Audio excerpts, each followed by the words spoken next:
There are people in the investment industry who hold themselves to a higher standard. They are called CFA Charterholders. Demand the best. Demand a CFA Charterholder.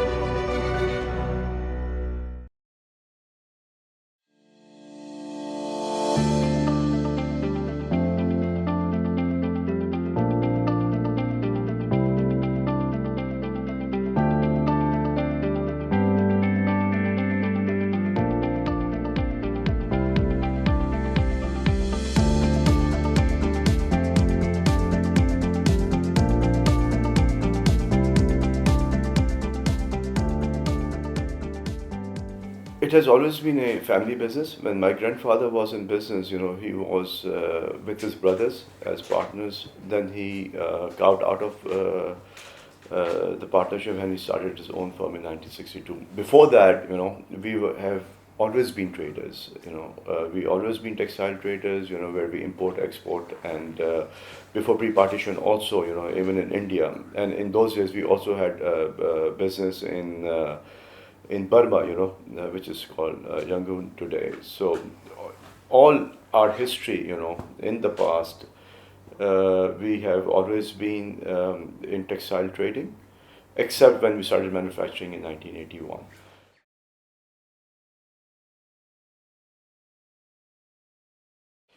Lucky, initially, actually, our first business corporation was Yunus Brothers.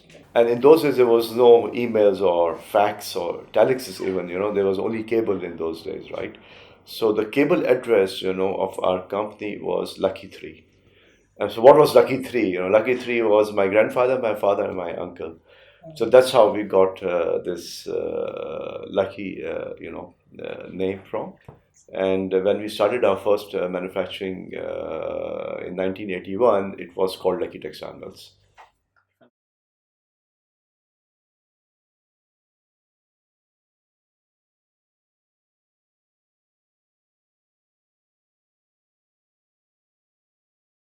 Challenges, if you go back, I think in Pakistan particularly, I see challenge every 10th or 11th year. So let's say, if we just go back 20 years, I think it was 98, 99 when we had this, when we did our nuclear test, at that time, I think the entire economy collapsed. We had a very small amount of reserve, in State Bank, to manage our foreign payments. But then, with time, we were able to come out of the crisis, and then the economy started to grow in 2002 till 2006 and 7. Then came 2008. Again, we had a financial crisis. It was a worldwide crisis, but again, it also affected Pakistan. I remember exactly the same scenario, where the currency was devalued 50%, stock market crashed, the same fiscal deficit, the current account deficit.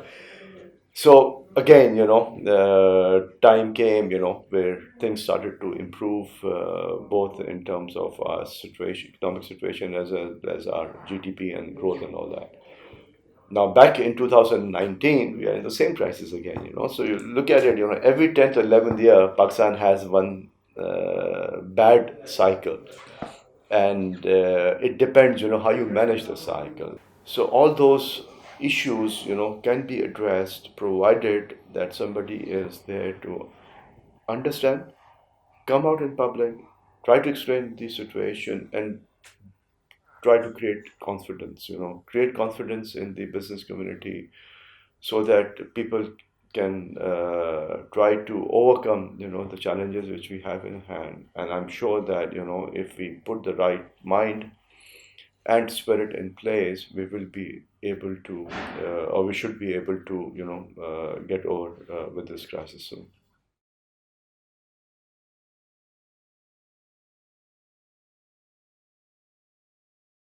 It's very difficult to predict these kind of things in Pakistan, trust me, because you never know what's going to happen tomorrow. So 20 years is a long way to predict.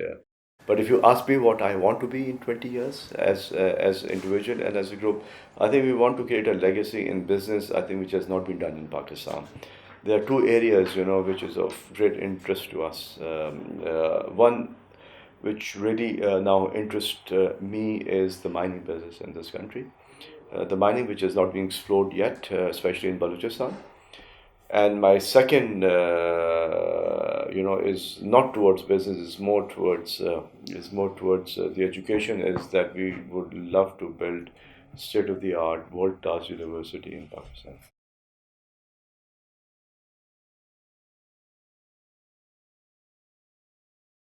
Yeah, you see, the biggest challenge is a lack of capital. I think there's no venture capital or there's no seed money. Now the concept is changing, especially on the IT side, where you have these seed money, incubation, and all that, where you try to nurture, the talent which is available in Pakistan.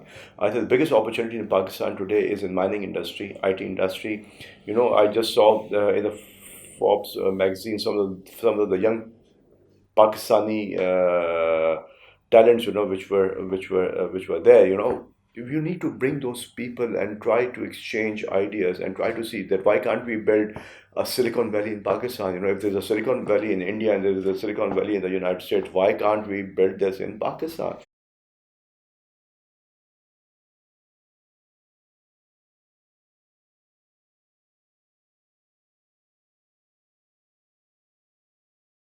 I think it all depends again, what the leadership wants, and how you want to cultivate the culture in this country.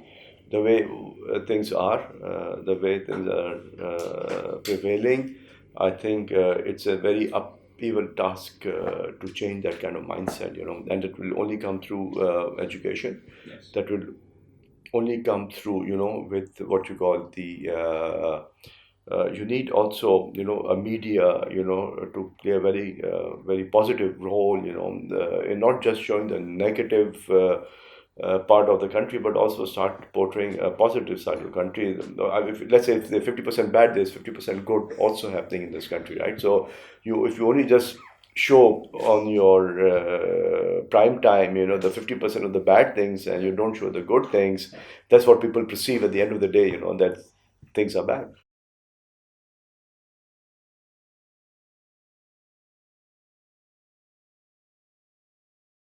The country has got immense potential. It is very rich in all natural resources. We haven't been able to exploit yet. That's one thing, but that's our capability, not something else. So you got from warm water all the way to mountains, right? You can develop quality tourism, but because of poor perception, law and order, security, nobody or people avoided Pakistan, right? They went to other countries, but didn't want to come to Pakistan. Visa policy. Now this government has relaxed the visa policy. Then, in terms of you have from in mining, you got coal, you got marble, you got copper, you got gold, you got other rare earth materials, which have not been mined in this country. And the reason why it's been not being mined in this country is because most of those minerals are located in Balochistan. Balochistan has for so many years in insurgency, and the law and order situation has not been very good for people and investors to go and invest in that area.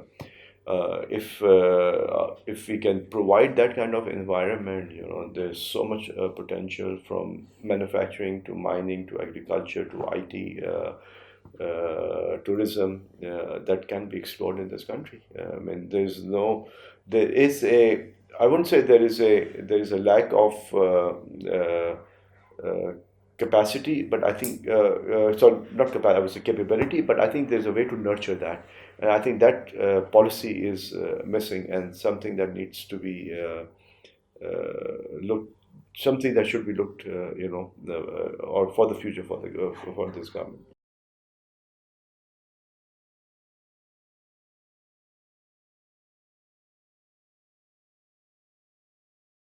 I think the most important is hard work.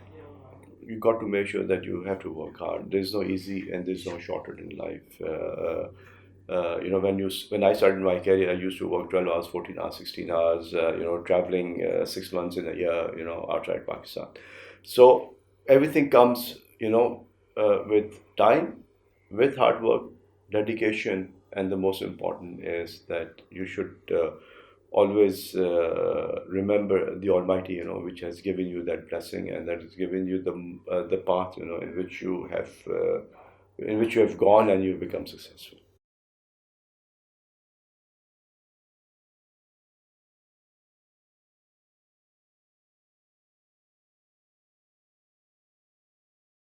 CFA can play a very important role in, in our overall metrics.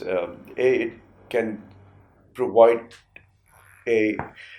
You see, the problem in this country, that when things are bullish, everything's bullish, right? When things start to become bearish, everything becomes bearish, and the reason is because people have less understanding, on the issues. They have less understanding on the overall, whether it's stock exchange or it's fixed asset class or it's other asset classes.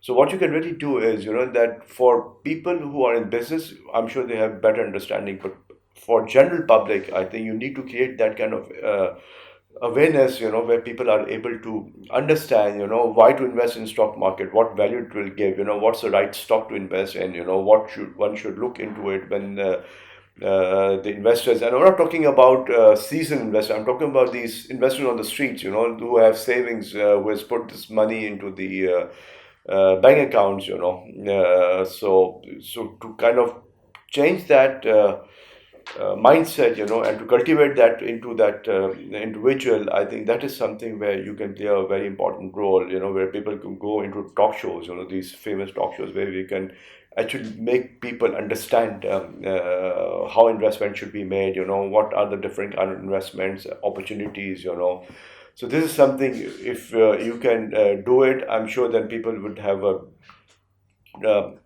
better view, on different investment opportunities, within the different financial assets which are available in Pakistan.